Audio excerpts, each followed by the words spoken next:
اللہم صلی علی سیدنا مولانا محمد معدن الجود والکرم وآلہ وصحبہ وبارک وسلم۔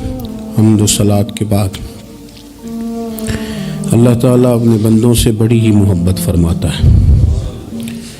بغیر طلب کے، بغیر دعا کے رزق، مال، اولاد، صحت، عافیت، دوست، احباب، ماں باپ، یہ سب نعمتیں اللہ بغیر طلب کے بندوں کو عطا فرماتا ہے۔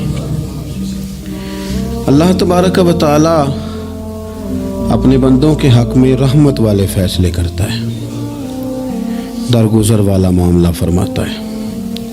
جگہ جگہ قرآن مجید میں اللہ تعالیٰ نے اپنے بندوں پر رحمت کرنے کا ذکر فرمایا ہے۔ ان اللہ یغفر الذنوب جمیعا، فرمایا بے شک رب تمہارے سارے ہی گناہ معاف فرما دے گا، تم نا امید نہ ہونا، وہ معاف کر دے گا تمہیں۔ قرآن مجید میں فرمایا ان اللہ بالناس لرؤوف الرحیم، بے شک اللہ اپنے بندوں پر بڑا ہی مہربان اور نہایت ہی رحم کرنے والا، رؤوف اور رحیم ہے، بڑا مہربان ہے، کرم فرماتا ہے۔ اللہ تعالیٰ اپنے بندوں سے بڑا جلد راضی ہو جاتا ہے، وہ اپنے بندوں کو بہت زیادہ مشقت میں نہیں ڈالتا، وہ اپنے بندوں سے اپنی نعمتوں کا بدلہ نہیں چاہتا، بہت سخت مشقت والی عبادتیں نعمتوں کے بدلے نہیں چاہتا، وہ بڑی جلدی رحم فرماتا ہے۔ ماں پیار کرتی ہے اپنے بچے سے، لیکن وہ ناراض بھی ہو جاتی ہے بعض چیزوں پہ، بعض معاملات اس کا دل بھی دکھاتے ہیں، بعض جگہ وہ رو کے یہ بھی کہتی ہے کہ تو نے میری محبت کا کوئی نتیجہ نہیں مجھے دیا، میری ساری کمائی تو نے ضائع کر دی۔ والد بہت ساری جگہوں پہ ناراض ہوتا ہے، شکوہ کرتا ہے، کہتا ہے میری بیماریوں کی، پریشانیوں کی، بڑھاپے کی، کمزوریاں کا سبب بیٹے تو ہی بن گیا، یہ ساری تکلیفیں تو ٹھیک ہو جائیں تو میری شاید عمر بھی بڑھ جائے، صحت بھی ٹھیک ہو جائے، میں زیادہ دیر جوان رہ سکوں۔ ناراض ہوتے ہیں ماں باپ، اسی طرح ماں باپ راضی بھی ہو جاتے ہیں، وہ بڑی جلدی راضی ہو جاتے ہیں۔ میں اکثر کہتا ہوں کہ والد کو راضی کرنے میں 5-7 منٹ لگ جاتے ہیں، اماں تو 1.5-2 منٹ میں راضی ہو جاتی ہے، ابا جی کو 5-7 منٹ لگتے ہیں، کئی دفعہ کہنا پڑتا ہے، کوئی دلائل دینے پڑتے ہیں، لیکن والدہ کے لیے تو کچھ بھی نہیں، آپ نیرا جا کے پیروں میں بیٹھ ہی جائیں، کچھ بھی نہ کریں، آپ پورا روئیں نہ، رونے والا منہ ہی بن جائے تو اماں تو نرم ہی نرم ہے، جس وقت جو مرضی آپ کرا لیں ہو گیا۔ اللہ تبارک و تعالی بلا مثال و بلا تشبیہ سمجھانے کے لیے عرض کرتا ہوں، اللہ بھی بعض معاملات میں اپنے بندوں سے ناراض ہو جاتا ہے،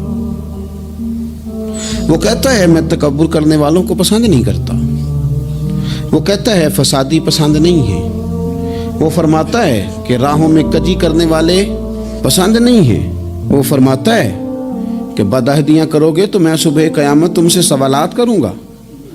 اللہ تبارک و تعالیٰ بہت ساری چیزوں کو ناپسند کرتا ہے، ناراض ہو جاتا ہے، بلکہ نبی پاک صلی اللہ تعالیٰ علیہ وسلم نے فرمایا تم بات کرتے کرتے کوئی ایسا جملہ بول دیتے ہو کہ رب اتنا ناراض ہوتا ہے کہ تمہیں پتہ بھی نہیں ہوتا، تمہارے لیے جہنم کا فیصلہ کر دیتا ہے۔ اس لیے پہلے تولو پھر بولو، خود اپنے لفظوں کی تو تم پہرے داری کرو نا کہ میں کیا کہہ رہا ہوں، کوئی ایسا جملہ، کوئی ایسی بات وارث شاہ مان کری نہ وارثاں دا، کوئی ایسی بات نہ تمہاری زبان سے نکلے۔ اور حضور یہ بھی فرماتے ہیں کہ اس کا دوسرا پہلو بھی ہے، بعض اوقات تم بات کرتے ایسا جملہ کہتے ہو وہ اتنا راضی ہوتا ہے کہ تمہارے لیے جنت کا فیصلہ فرما دیتا ہے۔ مسلمان کو اب یہ حکم ہے، اس ساری گفتگو کا نتیجہ یہ ہے کہ وہ اپنے جذبات پر، خیالات پر، نگاہوں پر، زبان پر، کانوں پر تھوڑی توجہ دے، بے لگام نہ بنے، بے ترتیب نہ بنے، جو طبیعت میں آئے کر نہ گزرے، تھوڑا سا نہ سوچے سمجھے اور تھوڑا سنبھل کے چلے، کبھی ان کاموں کی طرف نہ جائے جن سے رب ناراض ہو جاتا ہے، ان کاموں کی طرف بڑھے جن سے اللہ راضی ہوتا ہے۔ میرے نبی پاک صلی اللہ تعالی علیہ وآلہ وسلم نے ارشاد فرمایا، بعض احادیث میں لفظ یہ ہیں کہ اللہ اپنے بندوں کو دیکھ کے مسکراتا ہے جو اس کی شان کے لائق ہے۔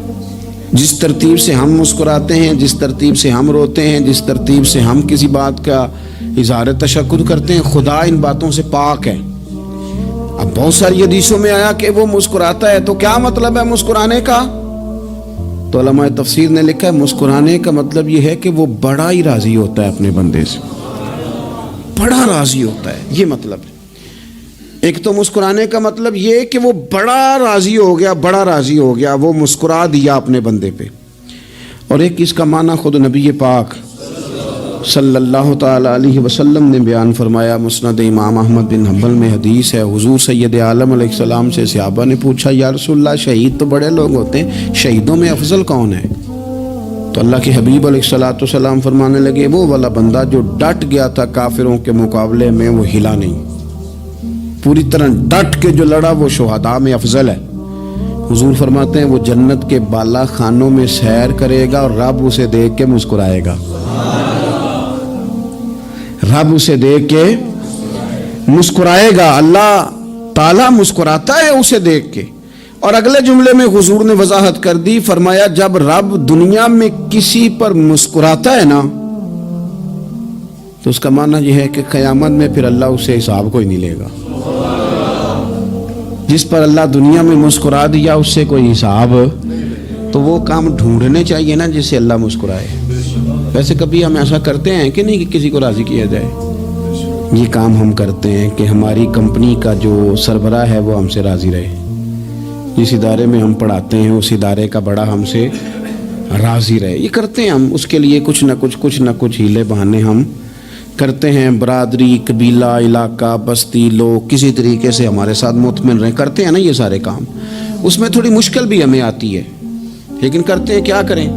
گھر میں بھی کئی دفعہ ایسا ماحول بنانا پڑتا ہے۔ چلیں ایک اور میٹھی مثال دیتے ہیں، زیادہ سمجھ میں آئے گی۔ چھوٹا بچہ خوش رہے، آپ اس کے لیے محنت نہیں کرتے، وہ چھوٹا ہے، اس کو خوش کرنا فرض ہے ابا پہ، لیکن وہ کہتا ہے کہ میں نے موٹر سائیکل لینا ہے، چھوٹا ہے چلا ہی نہیں پائے گا، تو ابا پھر اسے راضی کرتا ہے، کہتا ہے بیٹے چھوٹا سائیکل لے لے، چل میں تجھے اڑانے والا جہاز لے دیتا ہوں۔ مقصود کیا ہے کہ اس کو ناراض نہیں کرنا، یہ روئے نہ، اس کا دل نہ ٹوٹے۔ ہو یارو سنو نا میں کیا کہہ رہا ہوں، اگر چھوٹے بچے کے لیے وہ چیزیں ڈھونڈتے ہو، میرے ابا جی نا اپنے نواسے کے لیے کھلونا لے کے آئے تو بچہ بڑا ہی کھیلا، تو ابا جی کہنے لگے لو پیسے پورے ہو گئے میرے، بچے کو پسند بڑا ہے نا، پیسے پورے کر چھڑے نے، دیکھو نا جی کتنا اس کو راضی ہوا ہے۔ تو انسان کیا کرتا ہے کہ کوشش کرتا ہے چھوٹا بچہ بھی ناراض نہ ہو، تو وہ چیزیں وہ ڈھونڈتا ہے کہ اس کو کیا پسند ہے، چاکلیٹ لے جاؤں، فلاں چیز لے جاؤں، آئس کریم لے جاؤں۔ تو ایک بچے کے لیے، گھر کے لیے،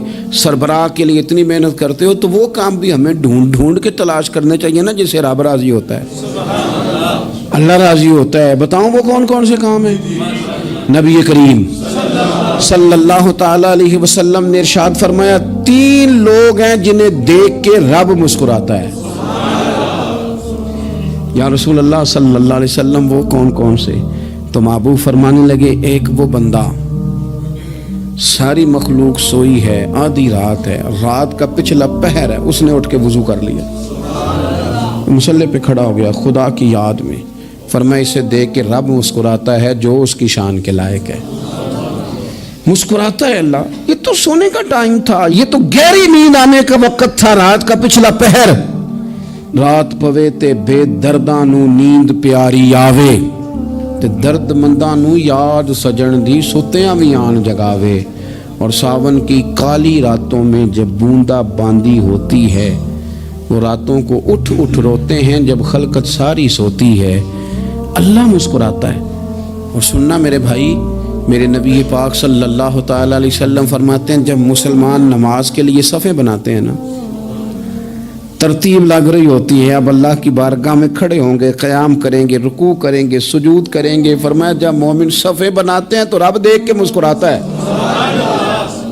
مسکراتا ہے۔ کمال ہو گئے عروج بندگی کا، جب بندے کو دیکھ کے رب مسکرائے، خدا بندے سے خود پوچھے بتا تیری رضا کیا ہے، مسکراتا ہے۔ اور میرے نبی پاک علیہ السلام فرماتے ہیں جب مجاہد جہاد کے لیے صفیں سیدھی کرتے ہیں، آج تو یہ رب کے نام پہ مرنے ہی آ گئے، یہ صفوں میں کھڑے ہوں گے، ترتیب سے لڑیں گے، ترتیب سے گلا کاٹیں گے کافروں کا یا شہادت لیں گے، فرمایا جب جہاد کے لوگ صفیں بناتے ہیں تو رب انہیں دیکھ کے مسکراتا ہے.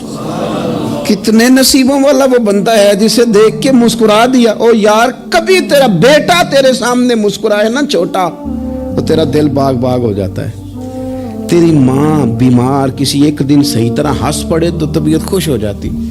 مجھے بتاؤ نا جس کا رب بھی اسے دیکھ کے ہنس پڑے جو اس کی شان کے لائق ہے, کیا اس بندے کے نصیبے ہیں, کیا اس کے مقدر ہیں. آپ اس مقام پر اپنے آپ کو لائیں. اب دیکھیں نا یہ حدیث آپ نے سن لی, اب ہم نے نا اس طرح صفحے نہیں بنانے جس طرح ساری دنیا, اب ذرا صفحے بھی شوق سے بنائیں گے. آپ ذرا تھوڑا سا شوق پیدا کریں گے, بھئی یہ تو میں وہ کام کرنے لگا ہوں جسے دیکھ کے رب مسکراتا ہے. نبی پاک صلی اللہ علیہ وسلم نے فرمایا جب کوئی بندہ توبہ کرتا ہے نا, ہم توبہ کا رٹا لگاتے ہیں, یا اللہ میری توبہ یا اللہ. اور توبہ کا تو مطلب یہ ہے کہ پچھلے گناہوں سے پکی توبہ, آج کے بعد یہ غلطی نہ کرنے کا پکا وعدہ.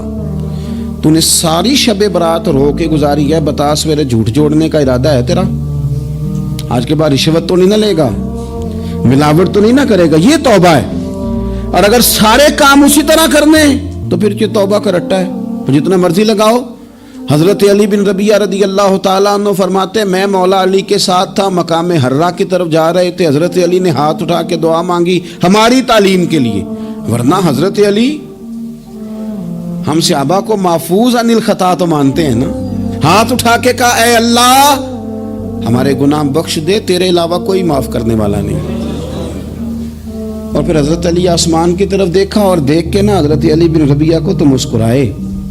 حضرت علی بن ربیعہ کہنے لگے حضور مسکرائے کیوں ہو؟ فرمانے لگے ایک دن میں حضور کے ساتھ اسی طرح آیا تھا, اسی طرح حضور نے دعا فرمائی تھی ہماری تعلیم کے لیے, اور پھر حضور مجھے دیکھ کے مسکرائے تھے اور فرمایا جب کوئی بندہ رب کی بارگاہ میں اس طرح استغفار کرتا ہے تو رب مسکراتا ہے, اور مسکرا کے فرماتا دیکھ لو میرے بندوں کو پتا ہے کہ میرے علاوہ معاف کرنے والا کوئی نہیں. تمہیں پتا ہے تم اس کی بارگاہ میں رجوع تو لاؤ, آؤ تو صحیح دو آنسو لے کر. اقبال کہتے ہیں کہ موتی سمجھ کے شان کریمی نے چن لیا, قطرے دو گرے میرے ار کے انفعال کے. دو میں نے آنسو بہائے تھے تو اس کے کرم نے تو موتی سمجھ کے چن لیے. سنو نا حضور اس استغفار کو اللہ کو یار رات کو توبہ کر کے سونا چاہیے. ہمیں کچھ غلطیاں ہم کرنا نہیں چاہتے پر ہم سے ہو جاتی ہیں, کچھ دل ہم توڑنا نہیں چاہتے پر وہ ٹوٹ جاتے ہیں, ہماری مجبوری ہوتی ہے ٹوٹ جاتے ہیں. رات کو اس کی بارگاہ میں ہاتھ باندھ کے کشکول طلب دراز کر کے خوب استغفار پڑھنا چاہیے کہ مالک بندے ہیں نا کیا کریں, نفس کا ساتھ ہے, دنیا کا ساتھ ہے, خواہشات نفسانیہ, مالک معاف کر دے. درد سے توبہ, رسم نہ ہو, کہانی نہ ہو, لفظ نہ ہو, جملے نہ ہو, اور جناب ایسے لوگوں کے بیچ بڑے ہاتھ باندھ کے اور بڑا کوئی ضرورت نہیں. آپ اکیلے اپنی چارپائی پہ بستر کے اندر منہ دے کے بھی درد سے کہیں گے نا معاف کر دے تو وہ تو مہربانی بڑا ہے. میرے نبی پاک صلی اللہ علیہ وسلم مثال دیتے ہیں, فرمایا ایک آدمی صحرا میں جا رہا, صحابہ سے حضور خطاب کر رہے ہیں, فرمایا ایک آدمی صحرا میں جا رہا تھا, اس نے اپنی اونٹنی پہ کھانا پانی پیسے ہر چیز رکھی ہوئی تھی. صحرا تھا بہت بڑا, درمیان صحرا کے گیا تو تھوڑا سا سستانے کے لیے آرام کرنے کے لیے اونٹنی سے نیچے اترا. اب اس نے اونٹنی کی لگام اونٹنی کی نکیل اپنے سرہانے کے نیچے رکھی, ہاتھ کے ساتھ پکڑی اور سو گیا. تھوڑی ہی دیر کے بعد جب اس کی آنکھ کھلی تو دیکھا اونٹنی غائب ہے. صحرا میں وہ پیدل نہ آگے جا سکتا ہے نہ پیچھے جا سکتا ہے, نہ دائیں نہ بائیں, کھانے کو روٹی نہیں, پینے کو پانی کا قطرہ نہیں, تھوڑا ادھر بھاگا ادھر بھاگا, تھک گیا. کریم محبوب فرماتے ہیں وہ پوری طرح نڈھال ہو گیا اور مایوس ہو گیا, معاذ اللہ. مایوس ہو کے دوبارہ اسی جگہ آ کے لیٹ گیا جہاں پہلے لیٹا تھا, انتظار کرنے لگا کہ اب موت ہی آئے گی, آخری وقت ہے, اب نہ میں پیدل یہ صحرا کراس کر سکتا ہوں, نہ پیچھے جا سکتا ہوں, نہ کھانا ہے نہ پانی ہے, سوائے موت کے کوئی سہارا نہیں. حضور فرماتے ہیں وہ رستے میں دوبارہ لیٹ گیا, اچانک اس نے رخ بدلا تو اونٹنی سامنے کھڑی تھی. حضور نے صحابہ سے پوچھا بتاؤ نا اسے بھلا کتنی کو خوشی ہوگی؟ یا رسول اللہ جسے نئی زندگی مل گئی ہے. آپ دیکھیں نا سارے ڈاکٹروں نے کہہ دیا کہ اس کے تو گردے معدہ جگر ہر چیز ختم ہے, گھر لے جاؤ خدمت کرو, ہر طرف پریشانی ہے. وہ بندہ بھی سمجھ گیا ہے کہ آخری وقت آ گیا, کل جاؤں پرسوں جاؤں, تیاری ہو گئی, سب لوگ آ گئے, باہر والے بھی آ گئے, یہ ماحول ایک عجیب رنگ اختیار کر گیا. اچانک ایک ڈاکٹر نے آ کے کہا نہیں غلطی لگ گئی تھی. مجھے بتائیے انداز کیا ہوتا ہے؟ بغیر دوائی کے بندہ اٹھ کے کھڑا نہیں ہو جاتا. او میں تو بچ گیا ہوں. نبی پاک صلی اللہ علیہ وسلم فرمانے لگے اس کی اونٹنی مل گئی. بتاؤ بھلا اسے کتنی خوشی ہوگی. یا رسول اللہ وہ تو دوبارہ دنیا میں آ گیا. حضور فرمانے لگے اسے کچھ بھی خوشی نہیں ہوئی. جب کوئی رب کا گناہگار بندہ آ کے توبہ کرتا ہے, رب کو اس سے کئی گنا زیادہ خوشی ہوتی ہے. میرا بندہ آ گیا ہے, میرا بندہ آ گیا ہے, میرے گھر آ گیا. اس نے آنسو بہائے ہیں. اس نے کہا اللہ میں تیرا ہی ہوں, تیرا ہی رزق کھاتا ہوں, تیری ہی زمین پہ رہتا ہوں, تیرے نام سے میری سانسیں چلتی ہیں. وہ آ گیا. فرمایا اس اونٹنی والے سے زیادہ رب کو خوشی ہوتی ہے جب گناہگار آ کے توبہ کرتا ہے. گناہگاروں کے آنسو اس کی بارگاہ میں بڑے مقبول ہیں, لیکن ہم رسم ادا کرتے ہیں, توبہ نہیں کرتے. ہم اپنے آپ کے ساتھ دھوکہ کرتے ہیں, جھوٹ بولتے ہیں. ہم بندہ کوئی ناراض ہو جائے تو ہمیں کو نہیں نیند آتی, اس کے گھر چلے جاتے ہیں. ہم اپنے سارے رشتوں کو, تعلقات کو مینٹین کر کے رکھنے کے عادی ہیں. ہمیں پتہ ہے کہ وہاں میں نہیں جا سکا تو بیٹا بھیجتا ہوں, فلاں شادی پہ میں نہیں جا سکا تو بھتیجا بھیجتا ہوں, بھائی بھیجتا ہوں. ہر تعلق کا ہم نے خیال رکھا کوئی روٹھ نہ جائے. لیکن کمال ہے نا, یہ نہیں سوچا کہ اگر رب روٹھ گیا تو, جب وہ روٹھ جائے نا تو سارے رشتے بھی بندے کے پاس موجود ہوں تو کوئی کارآمد نہیں ہوتا. پھر کروڑوں روپیہ جیب میں ہوں تو ڈاکٹروں کی دوائیاں اثر نہیں کرتی. وہ روٹھ جائے تو پھر انسان اس طرح سے پھسلتا ہے کہ بڑے بڑے اس کے پاس دروازے ہوتے ہیں پر کسی جگہ اس کا ہاتھ نہیں لگتا. خدا را خیال کریں, دنیا روٹتی ہے تو روٹھ جائے, رب رسول ناراض نہ ہونے پائیں, اس کا خیال کریں. حضور فرماتے ہیں وہ مسکراتا ہے, اسے خوشی ہوتی ہے جب کوئی اس کا بندہ اس کی طرف رجوع کرتا ہے. میرے عزیزو, رسول پاک صلی اللہ تعالی علیہ وسلم نے ان لوگوں کے تذکرے کیے جنہیں دیکھ کے رب مسکراتا ہے.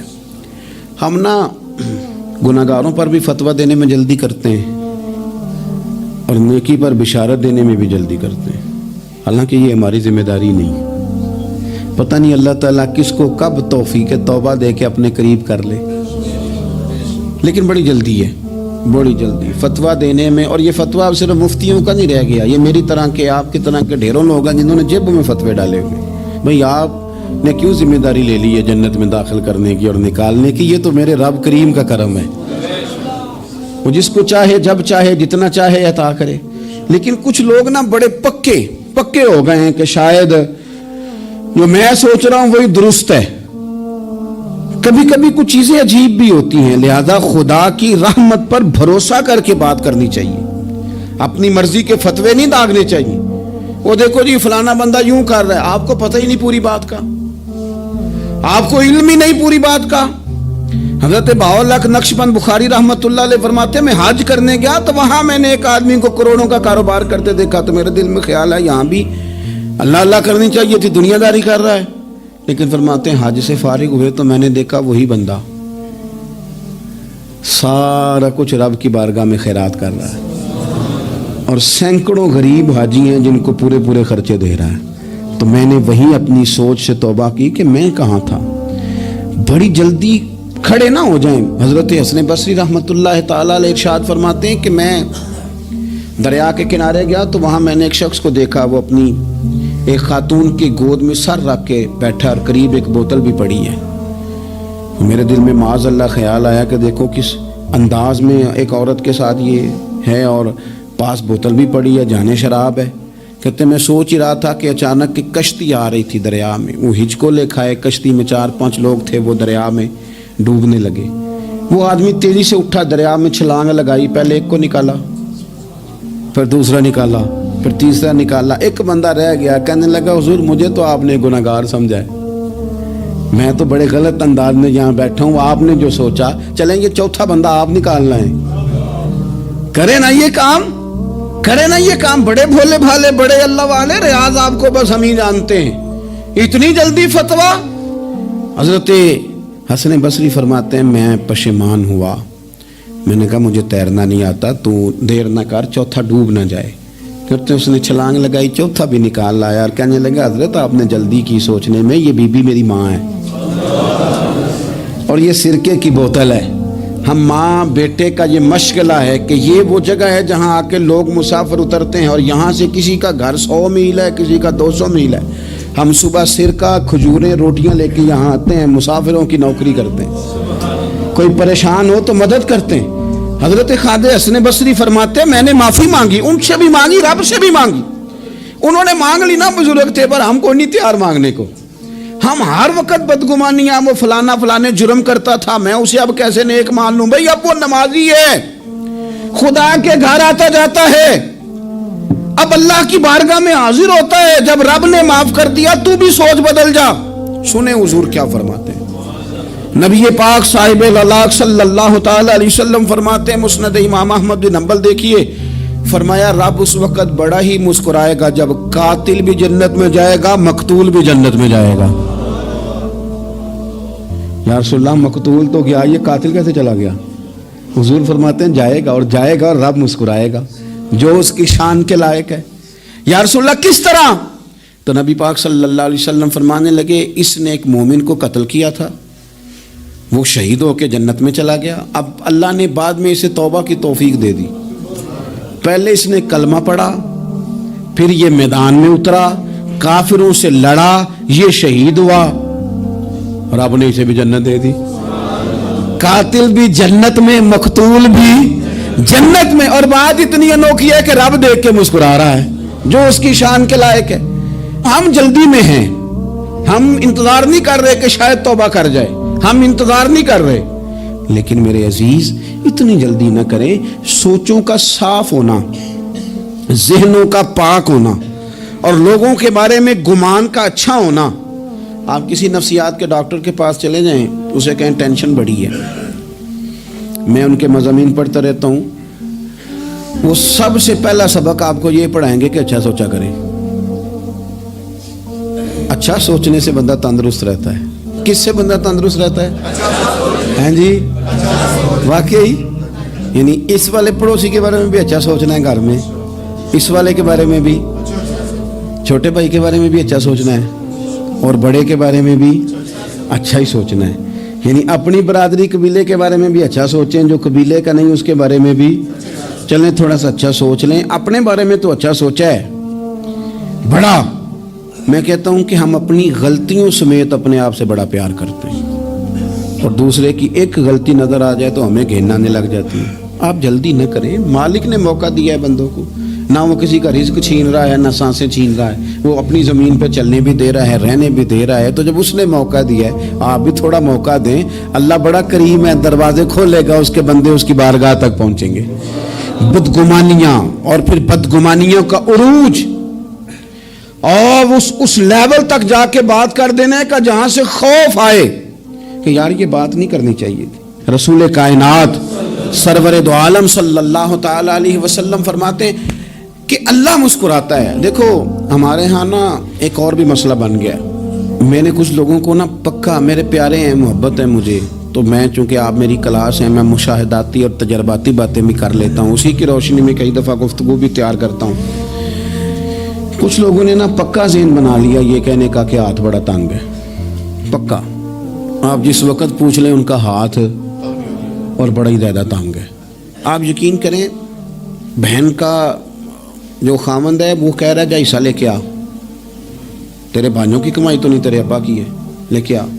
وہ بیچاری اس کی منتیں کر رہی ہے, کہتی ہے اگر جاؤں گی نا تو وہ کہیں گے حصہ لے جا, آج کے بعد ہمارے گھر نہ آنا, میرا دروازہ نہ بند کرو, مہربانی کرو. اور بھائی سے بات کرتی ہے تو کہتا ہے ہاتھ ہی بڑا تنگ ہے, جب ٹھیک ہوگا تو دے دوں گا. نہ کریں یہ ظلم. ہمارے اپنے تڑپتے رہتے ہیں اور ہماری دولتیں اندر پڑی رہتی ہیں. ہمارے اپنے چھوٹی چھوٹی ضروریات کے لیے پریشان ہوتے ہیں, لیکن ہم بڑے بڑے بہانے ہیں ہمارے پاس, کہتے ہیں یہ نکما ہے, یہ نکھٹو ہے, یہ کام نہیں کرتا, اس میں فلانا ہے, بے فلانا ہے, بلہذا میں نے نہیں ساتھ چلنا. اظہار جب آپ کے اندر پیدا ہوتا ہے نا, اظہار جب کسی کے لیے آپ حساس ہوتے ہیں تو آپ کو بھی سرور حاصل ہوتا ہے. نہ کریں یہ کام کہ آپ کو اللہ نے وسعت دی اور ہر وقت آپ ہاتھ تانگ ہونے کا رونا رو رہے ہیں. ہر وقت آپ یہ کہہ رہے ہیں میں بڑی آزمائش میں ہوں، جب خدا نے آپ پہ نہیں ڈالی تو اتنے جھوٹ بولنا صرف اس لیے کہ میرے پیسے بچ جائیں، صرف اس لیے کہانی سنانا کہ حالات میرے بڑے خراب ہیں کہ کوئی بندہ میرے سے کوئی تھوڑا بہت قرض نہ مانگ لے۔ سنو، نبی پاک صلی اللہ علیہ وسلم کے پاس مہمان آ گیا، بخاری مسلم ہے، حضور نے ازواج مطہرات کے گھروں میں پیغام بھیجا، کچھ چیز ہے ضیافت کے لیے؟ یا رسول اللہ کچھ بھی نہیں، یہ دو جہاں کے شاہ ہیں اور پاس کچھ رکھتے نہیں، دو جہاں کی نعمتیں ہیں ان کے خالی ہاتھ میں۔ یا رسول اللہ کوئی چیز بھی نہیں۔ حضور نے صحابہ کے مجمع پہ نظر ڈالی، یا رسول اللہ صلی اللہ علیہ وسلم حکم ہو، تو حضور فرمانے لگے تم میں سے کوئی بندہ ہے جو اسے گھر لے جائے روٹی کھلائے؟ ایک صحابی اٹھے فوراً، حضور میں لے کے جاتا ہوں کھانا کھلاتا ہوں۔ فرماتے ہیں میرے گھر میں صرف بچوں کا کھانا تھا، یہ نہیں کہ فریزر بھرا ہوا ہے نعمتوں سے، صرف بچوں کا کھانا، یہ نہیں کہ کسی کو دیکھ کے اپنی ہنڈیا پہ برتن دے لیا، صرف بچوں کا کھانا۔ کہتے ہیں گھر گیا، بیوی سے کہا کیا کیفیت ہے؟ کہنے لگی بچوں کی روٹی ہے۔ میں نے کہا بچے سلا دے، صبح ناشتہ کر لیں گے۔ تو کہنے لگی آپ کیا کھائیں گے؟ تو میں نے کہا نہ میں کھاؤں گا نہ تم کھائے گی، مہمان جو نبی پاک کا ہے۔ کہا اچھا، اب ذرا تجویز دیکھو میاں بیوی کی سوجھی آپس میں۔ کہتے ہیں کھانا لگا دینا، کیونکہ ایک آدھ بندے کا کھانا ہے۔ اپنی غربتوں کا ہر جگہ اظہار کرنا، رونا رونا، یہ دیکھو غربت کیسے چھپائی جا رہی۔ اس کو کہا نہیں کہ چل تو تھوڑا رحم کھا، تو آیا ہے تو تھوڑا رحم کھا، یہ نہیں کہا۔ کہا اٹھ کے نا تو کھانا رکھنا اور اٹھ کے نا چراغ ٹھیک کرنے کے بہانے بجھا دینا۔ ہم دنیا والوں کے سامنے کیوں اپنے دکھ بیان کریں؟ ہم جو کہیں گے رب رسول کی بارگاہ میں کہیں گے۔ تو نا چراغ ٹھیک کرنے کے بہانے، اہلیہ اٹھی، کھانا دینے کے بعد چراغ ٹھیک کرنے کے بہانے بجھا دیا۔ خامد بھی ہاتھ چلاتے رہے، بیوی کبھی برتن رکھتی کبھی اٹھاتی، پتہ چلے کہ کھانا کھا رہے ہیں، کھانا کھایا جا رہا ہے۔ کہتے ہیں مہمان پیٹ بھر کے کھانا کھا گیا۔ یہ کام ہوا رات کے اندھیرے میں، اس وقت ہوا جب چراغ بھی بند تھا، اس وقت ہوا جب کوئی دیکھنے والا نہیں تھا، کسی پڑوسی کو بھی خبر نہیں تھی۔ فرماتے ہیں صبح کے اجالے میں اس مہمان کو لے کے مسجد نبوی میں نے قدم رکھا تو نبی کریم نے فرمایا رات جو تم نے کام کیا ہے نا، اسے دیکھ کے میرا رب بڑا مسکرایا ہے، اللہ بڑا مسکرایا ہے۔ اللہ تر دامنی پہ شیخ ہماری نہ جائیے، ہم دامن نہ چھوڑ دیں تو فرشتے وضو کریں۔ یہ شان ہے صحابہ کی۔ نبی کریم علیہ السلام نے فرمایا رب رات مسکرایا تیرا یہ انداز دیکھ کے، اور اس نے قرآن نازل کیا وَيُؤْثِرُونَ عَلَىٰ أَنفُسِهِمْ وَلَوْ كَانَ بِهِمْ خَصَاصَةٌ۔ کچھ لوگ وہ ہیں جنہیں بڑی بھی ضرورت ہو تو دوسروں پر اثار کر دیتے ہیں، قربانی دے دیتے ہیں۔ رب مسکرایا ہے، اندر پیسے رکھے ہوئے ہیں، اندر پیسے رکھے ہوئے ہیں، اور بہن آ کے منت کر رہی ہے کہ بھائی حالات بڑے خراب ہیں، تھوڑی سی مہربانی کر۔ تو کہتے ہیں بہن پردہ یہ ہے بس، کیسے بتاؤں تجھے حالات، تجھے کیا بتاؤں کام کتنی مشکل سے چلتا ہے، یہ پردہ یہ بس۔ بہرحال اگر تو نے کہا ہے نا 50,000 تو میں زیادہ نہیں کوئی 20 کو دے دوں گا تجھے، وہ بھی خاصی نیکی کر کے، وہ بھی بتا سکھا کے۔ رات اماں پہ علیحدہ سے احسان چڑھاؤں گا، ابا پہ علیحدہ سے چڑھاؤں گا کہ تمہاری بیٹی کے ساتھ تعاون کر رہا ہوں، سارے علاقے کو ویسے ہی بتاؤں گا۔ اور وہ غریبنی بیچاری 20,000 لے کے گھر گئی ہے، پہ سفارشیں کر رہی ہے کہ مہربانی کرو۔ میں نے ایسے بھی دیکھے ہیں جو پہلے بیوی کو پکڑاتے ہیں تو دے، اس لیے کہ پھر وزیر اعظم تو ڈنڈا نکال لے گا تو بڑا مشکل ہو جائے گا پھر گھر میں رہنا، لہذا وہ یہ تو آگے لگ۔ یہ کیا لہجہ ہے آپ کا؟ یہ تو کسی کو بھی دیں تو چھپا کے دینے کا حکم ہے، کسی کو بھی دیں تو ہمیں حکم یہ ہے کہ سیدھے ہاتھ سے دینا ہے، الٹے کو خبر۔ اور یہ جو بالکل ہی اپنے ہیں ان پر تو پردہ پوشی آپ کے لیے ویسے ہی ضرورت تھی۔